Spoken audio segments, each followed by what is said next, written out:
I'm Sam Molig, and this is the story of my year of transition. Come on, Max. 15-year-old Sam Molig is a happy, confident, athletic teenager. He loves to serve, play video games, and compete in gymnastics. He's even set high goals for his future.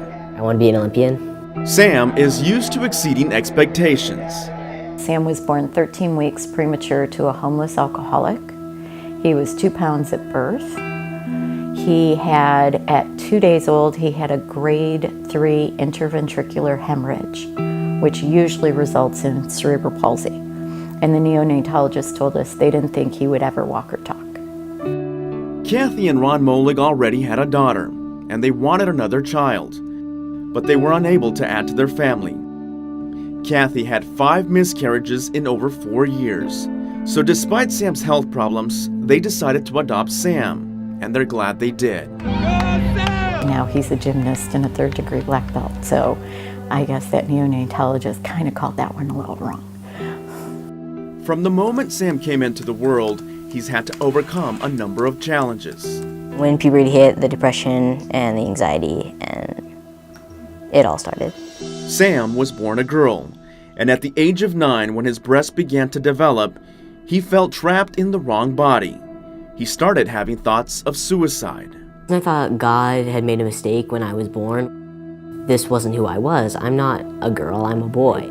I thought I was being punished. I thought I did something wrong. His suicidal thoughts eased when counselors and doctors concluded Sam was experiencing gender dysphoria. Gender dysphoria is the distress that can arise for folks if there is a discrepancy between their assigned sex at birth and their experience of gender. Knowing what was causing Sam to be depressed brought some relief. We were just, thank God there's an answer to the darkness and we might get Sam back. And so on April 6, 2012, the Moligs came together and celebrated Sam's boy birthday. It symbolizes when we switched my pronouns from female pronouns to male pronouns, and we never went back. And so that basically technically represents the day I transitioned, and I got to start living as me. Sam had a hormone blocker implanted in his left bicep to slow the growth of female features. 2 years ago, he started taking testosterone shots. Last year, the entire family piled into a van and drove north to the Krieger Institute for Plastic Surgery in Thousand Oaks. Nearly 3 months before his 15th birthday, Sam had his breasts removed. Sam? Hi, how are you? We're all done with your surgery. You did great. Everything went wonderful. Doctors Gil and Zoll Krieger have averaged 100 of these type of surgeries a year, each costing $6,000 to $9,000.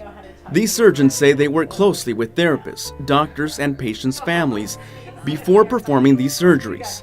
Still, they know there are people who say it's irresponsible for a doctor or a parent to allow a young child to undergo life-altering surgery at such an age. However, these surgeons reject the notion that these are cosmetic operations. They say these are functional reconstructive surgeries. Take a young boy with breasts who was born a boy, who's always been a boy, but somehow he has a tumor or some other condition that causes him to grow breasts. Everything that he would have to go through with the breasts, well, really this is no different.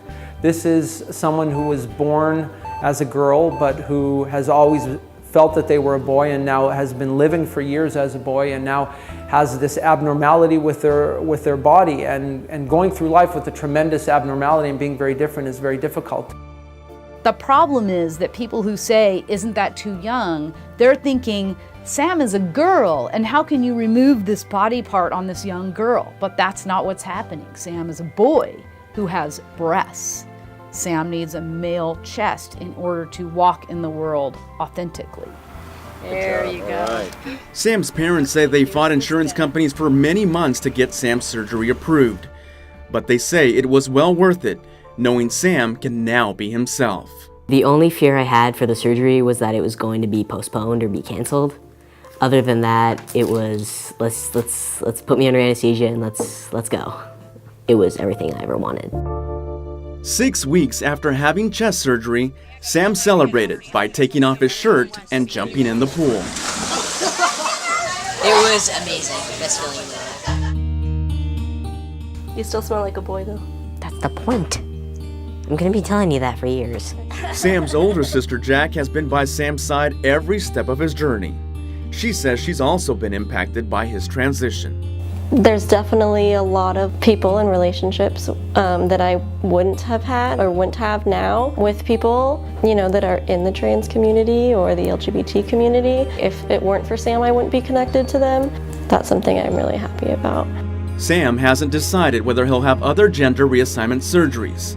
His parents say his confidence has increased greatly since the surgery. I am grateful that I was born the way I was. There are times when I wish that I wasn't, but I look back on it and just realize that I don't think I would be the type of person that I would be if I hadn't been through my experience. I just think that his life is going to be filled with allowing other people to experience his compassion and acceptance. You know, it's like the world's your stage, you know, well, the curtain's raised and you're on stage and you're no longer hiding behind the curtain. So he can do whatever he wants to do, be whatever he wants to be, and do it from his authentic self. It's important to tell my story to the world, get people educated. We walk down the street, we go to work, we go to school just like everybody else. And that's really all, that's how we want to be treated. We're just like everybody else.